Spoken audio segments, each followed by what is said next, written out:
Hello दोस्तों, कैसे हैं आप सभी लोग। आशा करते हैं आप सब बहुत अच्छे होंगे और आपकी तैयारी भी ठीक ठाक चल रही होगी। तो दोस्तों, आप सब जानते हैं कि एएलपी और टेक्नीशियन का पेपर सबसे पहले होगा और बहुत जल्द होने वाला। तो इस वजह से आप अपनी तैयारी को और बेहतर बना सकें, मैंने प्रीवियस ईयर क्वेश्चन पेपर शुरू कर दिए हैं। तो अगर आप ऐसे क्वेश्चंस देख लेते हैं प्रीवियस ईयर, क्योंकि किसी भी एग्जाम का प्रीवियस ईयर होता है बहुत ही इंपॉर्टेंट हो जाता है। इससे क्या होगा कि बहुत सारे क्वेश्चंस रिपीट होते हैं, वो आपको मिल जाएंगे। अगर दोबारा कभी आपको देखने को मिलते हैं तो आपसे गलत नहीं होंगे और अच्छे खासे मार्क्स आप गेन करके आ जाओगे। और आपको आइडिया भी लगेगा कि किस किस टॉपिक पर आपको फोकस करके चलना है, यहाँ से आपको पूरा आइडिया मिलने वाला है। तो शुरुआत करते हैं दोस्तों आज की इस वीडियो की। लेकिन इससे पहले आप लोगों से रिक्वेस्ट है, अगर चैनल को अब तक सब्सक्राइब नहीं किया है तो सब्सक्राइब करके हमारा आइकन जरूर दबा लिया करिए, जिससे हम जब भी कोई वीडियो अपलोड करें तो आपके पास नोटिफिकेशन पहुंच जाएगा और आप समझ जाएंगे कि नई वीडियो आ चुकी है। तो उम्मीद है आपने सब्सक्राइब कर लिया होगा। शुरुआत करते हैं आज की इस वीडियो की। आज का पहला क्वेश्चन है दोस्तों, दांतों में सड़न शुरू हो जाती है जब मुंह का पीएच मान डैश से कम होता है। तो जब इसकी पीएच वैल्यू 5.5 से कम हो जाती है तो उसमें सड़न शुरू हो जाती है। आप याद रखना, ये रिपीटेड क्वेश्चन है, ग्रुप डी में भी पूछा गया था यही सेम टू सेम क्वेश्चंस। अब आपसे ये पूछना चाहूंगा कि अम्ल वर्षा का जो पीएच मान होता है वो कितना होता है। आप बताने की कोशिश करें कमेंट बॉक्स में। अगला क्वेश्चन देखो, नेक्स्ट क्वेश्चन है और यहाँ पर रीजनिंग का क्वेश्चन है। इसमें कराए एक कोड में यदि ये कोड दिया है को हम ये लिखते हैं तो इसी कोड के हिसाब से कॉम्प्लेक्सिटी को हम क्या लिखेंगे ये बताना है। तो देखो पहले समझ लेते हैं कि इससे ये वाला बना कैसे होगा। तो देखो अगर इसको आप ध्यान से देखोगे तो यहाँ पर UNGIM लिखा हुआ है, स्टार्टिंग में लिखा है। और यहाँ पर देखो पीछे की तरफ चलो, UNGIM ऐसे करके लिखा है। मतलब कि इसका जो स्टार्टिंग का है ये वाला आधे से पीछे की तरफ हम लिख रहे हैं। ठीक वैसे ही इसका आधा वाला जो हिस्सा है ये वाला M से इधर वाला, ये सबसे यहाँ पर पीछे की तरफ से पलट करके लिखा गया है। वैसे यहाँ पर भी देख लो। ठीक है, अब आते हैं कैसे। तो देखो यहाँ पर स्टार्टिंग के आधे हैं, इनको उल्टा क्रम पे लगा दो तो L और फिर आ जाएगा PMOC। तो देखो LPMOC। तो देखो इसी में केवल मिल रहा है, बाकी किसी में नहीं मिल रहा है ये सीक्वेंस। तो बस आपको आगे देखने की आवश्यकता नहीं है, यहीं से आप इतना सही कर पाएंगे। ठीक है, तो बाकी जो बचा हुआ है इसको आप इधर से लगा दो। यहाँ से देखो YTIXE लगा दो, YTIXE ऐसे करके। तो आप केवल आधे से ही अंदाजा लगा सकते हैं और आप सही करके आगे बढ़ सकते हैं। अगला क्वेश्चन देखो, ये तो हालांकि क्वेश्चन था करंट अफेयर का, ये इंपॉर्टेंट नहीं आपके हिसाब से, पहले के हिसाब से ही इंपॉर्टेंट था। लेकिन आप एक बार इसको जरूर देख लेना कि यहाँ पर खुफिया सेवा रिसर्च और एनालिसिस विंग्स यानी कि रॉ के वर्तमान निर्देशक यानी कि डायरेक्टर कौन है, ये एक बार इसको गूगल पे आप सर्च कर लेना तो इसका आपको आइडिया लग जाएगा। मेरे पास आंसर नहीं था इस वजह से नहीं बताया है। अगला क्वेश्चन देखो, नेक्स्ट क्वेश्चन है, ये इंपॉर्टेंट है। नोबेल पुरस्कार विजेता यानी कि जीतने वाले एकमात्र भारतीय अर्थशास्त्री कौन है जिन्होंने नोबेल पुरस्कार जीता था अर्थशास्त्र में? वो कौन है? अमर्त्य सेन है। ऑप्शन नंबर ये सेकंड सही उत्तर है। ये याद रखना, ये भी रिपीटेड क्वेश्चन में से आया है। तो देख रहे होंगे आप कितने सारे क्वेश्चन होते हैं जो कि रिपीट होकर बार बार पूछे ही जाते हैं। अगला क्वेश्चन देखो, नेक्स्ट क्वेश्चन में इसमें कहा जा रहा है, ये रीजनिंग का क्वेश्चन है क्लॉक का। उस समय का चयन करें जो किसी घड़ी में 9:30 बजे की सही दर्पण छवि को दिखाएगा। यानी कि 9:30 बजा है, उसको हम शीशे में देखेंगे तो कितना बजा दिखाएगा। तो देखो हमारे पास फॉर्मूला होता है कि जो भी दिया होता है उसको 11:60 से घटा दो। ठीक है, तो यहाँ पर देखो 9 लिख दो और बजा कितना है 30 मिनट है, तो बस इसको घटा दो। 0 में 0 गया, 6 में से 3 गया तो 3 आएगा, अनुपात लगा दो। 11 में से 9 गया तो 2, यानी कि 2:30, 2:30 बजा होगा। तो ऑप्शन नंबर तीसरा सही उत्तर हो जाएगा। तो देखो ये दर्पण के लिए भी काम करता है और जब प्रतिबिंब आती है जल के लिए तो भी यहाँ पर काम करता है, लेकिन उसमें थोड़ा टाइम चेंज होता है, 6:30 करके करते हैं उसमें। अगला क्वेश्चन देखो, जब आएगा तो उसको जरूर हम बताएंगे। ठीक है, अब आते हैं नेक्स्ट क्वेश्चन में। देखो ये क्वेश्चन बहुत ही कंफ्यूजिंग होते हैं। अब देखो इस इक्वेशन को सॉल्व करते हैं। सबसे पहले हम अंदर वाला सॉल्व करते हैं। तो देखो 16 से भाग करेंगे 48 का तो माइनस माइनस कट जाएगा, 3 बार में जाएगा तो हो जाएगा -3। यहाँ पर लिखा है -5, ये ब्रैकेट के अंदर ही है। तो -3 -5 सेम है तो -8 हो जाएगा। ये पूरे को सॉल्व करने पर इतने को -8 आ गया है। अब आगे देखो कैसे सॉल्व करेंगे, तो -8 हो जाएगा और गुणे में देखो 1/4 है लेकिन माइनस का, और यहाँ पर लिख दो 22। अब देखो 4 एकम 4, 4 दूनी 8 हो जाएगा। अब माइनस का 2 इंटू 1 माइनस का, तो -1 प्लस हो जाएगा। तो हम लिखेंगे 22 प्लस का 2 मतलब आ जाएगा यहाँ पर 24। तो 24 हमारा सही उत्तर हो जाएगा ऑप्शन नंबर 1। अगला क्वेश्चन है संख्या ये जो लिखी गई है में 9 और 5 के स्थानीय मान का अंतर बताना है। तो सबसे पहले देखो 9 और 5 दो का बताना है। तो 9 तो यहाँ पर है, 5 यहाँ, तो पहले 9 का निकाल लो। तो यहाँ पर लिखेंगे 9, 9 के बाद कितने डिजिट हैं देखो 3, 1 2 3 4, तो 4 जीरो लगा दो, 1 2 3 4। अब आगे 5 का निकालना है। तो 5 हमारे पास ये लिखा हुआ है, तो 5 है लास्ट में रहेगा, तो 5 के बाद कोई जीरो नहीं आएगा, तो यहाँ पर लिख दो 5। अब इनमें से क्या बताना है अंतर, तो घटा दो। तो घटाने पर क्या आएगा, 10 में से 5 गया तो 5 आएगा, और यहाँ पर बचेगा 9, और यहाँ पर भी बचेगा 9, यहाँ पर 9, और यहाँ पर 8 बचेगा क्योंकि एक इसने हासिल दे दिया होगा। तो ये बचेगा 89,995। तो देख लो 89,995 हमारा सही उत्तर आ रहा है। ठीक है, ऐसे ही आपको भी करना है। अगला है उठाए गए हथौड़े के पास क्या होता है। तो जो हथौड़ा उठाते हैं उसमें होती है स्थितिज ऊर्जा, हमेशा याद रखना। जैसे गाड़ी में कोई चाबी भरते हैं या घड़ी में कोई चाबी भरते हैं, उसमें भी स्थितिज ऊर्जा होती है। तो उठाए गए हथौड़ा में स्थितिज ऊर्जा होती है। तो ऑप्शन नंबर देख लो, चौथा सही उत्तर हो जाएगा। स्थितिज ऊर्जा का फार्मूला क्या होता है, ये होता है mgh, याद रखना। ठीक है, पोटेंशियल एनर्जी PE बोलते हैं इसको, इक्वल में होता है mgh, याद रखना। वही अगर गतिज ऊर्जा की बात करते हैं तो लिखते हैं गतिज ऊर्जा काइनेटिक एनर्जी बराबर होता है हाफ mv²। हो सकता है आगे क्वेश्चन मिलेगा तो हम बता देंगे। ठीक है, अगला क्वेश्चन देखो। नेक्स्ट क्वेश्चन में कह रहा है, अब एक क्वेश्चन है कि m मास यानी कि द्रव्यमान के साथ चलती हुई वस्तु की गतिज ऊर्जा के E है का मूल्य क्या होगा। यानी कि गतिज ऊर्जा किसी की इतनी दिया है E, तो यदि उसकी गति को v से बढ़ाकर 2v कर दिया जाए, यानी कि दोगुना कर दें अगर गति को, तो वेग क्या हो जाता है, वेग को दोगुना कर रहे हैं तो गतिज ऊर्जा कितनी हो जाएगी। तो हमें पता है फॉर्मूला होता है हाफ mv², यानी कि वेग का स्क्वायर हो जाएगा। तो वेग को हमने क्या कर दिया है, 2v कर दिया है, तो 2v का स्क्वायर क्या हो जाएगा 4v²। तो v² तो पहले से था 4, ये था तो 4 हो जाएगा। तो समझ जाओ कि जितना रहा होगा उसमें 4 का गुणा हो जाएगा, तो बस चौगुना हो जाएगी। तो ऑप्शन नंबर हमारा दूसरा वाला सही उत्तर है, ये वाला। ठीक है, अगला क्वेश्चन। अगला है निम्नलिखित में से कौन सा एक अम्ल का गुण नहीं है, यानी कि अम्ल का कौन सा इसमें से क्वालिटी नहीं है। तो अम्ल नीले लिटमस को लाल में परिवर्तित कर देता है, ये बात बिल्कुल सही है। अम्ल का स्वाद खट्टा होता है, ये बात भी सही है। और आगे देखो अगला कह रहा है इसमें से अम्ल क्षार के साथ मिलकर लवण बनाता है, ये बात बिल्कुल सही है। लवण बनाते हैं और जल बनाता है। ठीक है, अम्ल का स्वाद कड़वा होता है, ये गलत है। अम्ल का स्वाद कड़वा नहीं होता, क्षार का स्वाद कड़वा होता है। ठीक है, अम्ल का स्वाद कैसा होता है, खट्टा होता है। ठीक है, तो ये यहाँ पर कड़वा की जगह पर खट्टा होना चाहिए था, तब सही होता, इस वजह से गलत हो जाएगा और हमें गलत ही बताना है। ऑप्शन नंबर चौथा सही है। अगला क्वेश्चन है यहाँ पर देखो लाभ हानि का, कह रहा है दीपाली ने कप का एक सेट 375 रुपए में खरीदा, लेकिन बाद में इसे पुराना स्टॉक समाप्त करने के लिए 345 में बेचना पड़ा, उसे कितने प्रतिशत का नुकसान हुआ। यानी कि खरीदी है कोई चीज़ 375 में, बेच दिया है 345 में, तो हमें बताना है कितने परसेंट का उसको लॉस हो गया। तो देखो 375 से 345 कितने रुपए का यहाँ पर लॉस हो रहा है, हमें प्रतिशत निकालना है। तो देखो 375 में से 345 आप घटा दो तो हमारे पास कितना आएगा, 30 आएगा। तो 30 रुपए का लॉस हो गया, लेकिन हमें परसेंटेज में निकालना है। तो ऊपर लिख दो 30 जितने का नुकसान हुआ है, और नीचे लिख दो यहाँ पर जितने खरीद के लाए थे 375 रुपए का, तो हो जाएगा 375 रुपए का गुणे में 100। ठीक है, अब इसको काट दो आप, तो कट जाएगा, ये कटेगा 5 6 का 30 हो जाएगा, 5 7 35 और 2 बचेगा 5 25 हो जाएगा। ठीक है, आगे इसको काट दो, 25 चौको 100 हो जाएगा, 25 3 75 हो जाता है। फिर काट दो, 3 एकम 3, 3 दूनी 6, यानी कि 2 गुणे 4 हो जाएगा। तो यहाँ पर लिख दो 2 गुणे में 4 बराबर आ जाएगा 8। तो 8% का उसको नुकसान हुआ है। ऑप्शन नंबर सेकंड सही उत्तर है। अगला है युक्ति और पूर्वधारणा, ये क्वेश्चन बहुत आते हैं कथन और निष्कर्ष से, इनको याद रखना, बहुत सारे क्वेश्चंस आते हैं। तो देखो इसमें क्या कहा जा रहा है, ध्यान से देखो। शहर में पानी की कमी के कारण प्राधिकरण ने सभी नागरिकों को अपनी पानी की खपत को 25% कम करने के लिए कहा है। यानी कि पानी की कमी है वहाँ पर, इस वजह से बोला गया है कि पानी को हमें कम यूज करना है, 25% तक आप कम यूज करेंगे।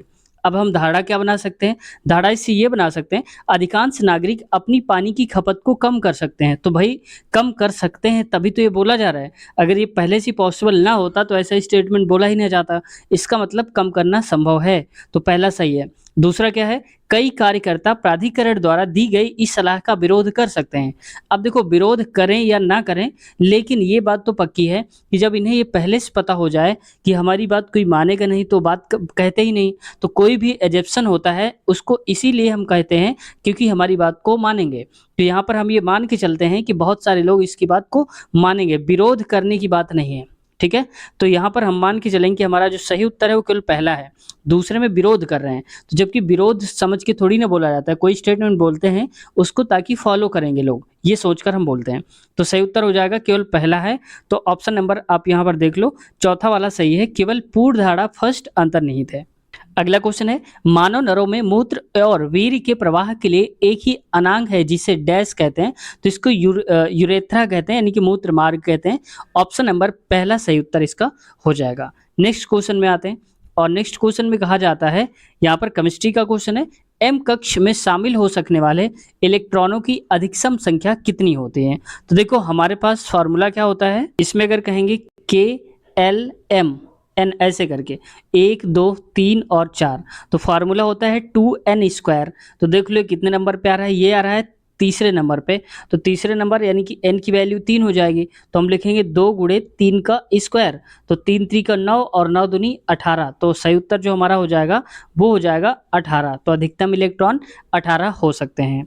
अगला क्वेश्चन देखो, नेक्स्ट क्वेश्चन में है कि निम्नलिखित में से कौन सा एक एम्फोटेरिक ऑक्साइड है। तो इनमें से जो एम्फोटेरिक ऑक्साइड है फ्रेंड्स वो है एल्युमिनियम ऑक्साइड। ऑप्शन नंबर चौथा सही उत्तर है। अगला है केमिस्ट्री का ही क्वेश्चन, जब हम आवधिक तालिका यानी कि पीरियोडिक टेबल में समूहों में नीचे की तरफ जाते हैं तो क्या हो जाता है। तो देखो अगर हम नीचे की तरफ इधर आते हैं तो क्या हो जाता है, तो सेलों की संख्या हमेशा बढ़ जाती है, ये याद रखना। जैसे देखो पहले वाले में 2 होंगे, दूसरे वाले में 8 होंगे, 8 ऐसे करके, तो ये बढ़ती जाती है संख्या जो होती है।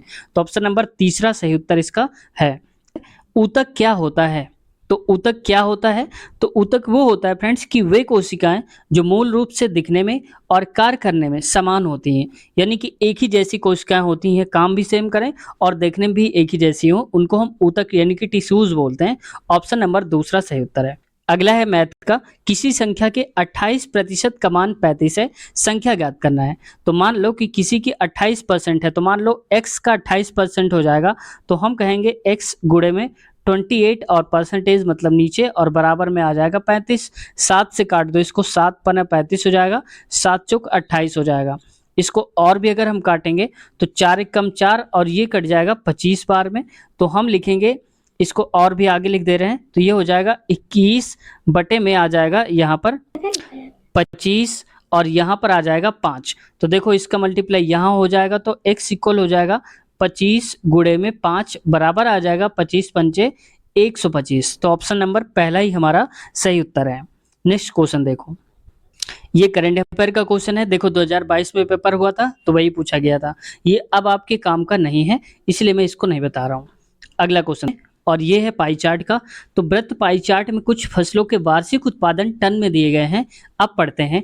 तो देखो यहाँ पर कुल उत्पादन 9000 टन था, तो चावल के उत्पादन की मात्रा बताना है टन में। तो देखो सबका टोटल जोड़ लो, हमारे हिसाब से कितना आ रहा है, तो 80 और 40 120, ये हो जाएगा 140 यानी कि 260 और ये 100 यानी कि हो जाएगा टोटल हमारे हिसाब से 360। और क्वेश्चन के हिसाब से टोटल उत्पादन है 9000 टन, तो लिख दो आगे 9000। इसको काट दो, 0 से 0 कट गया, 9 एक कम 9 हो गया, 9 चौक 36 हो जाएगा, 4 बराबर यहाँ पर बचेगा 100, तो 1 बराबर हो जाएगा, 4 से काट दो तो 25 में कटेगा, ये हो जाएगा 25।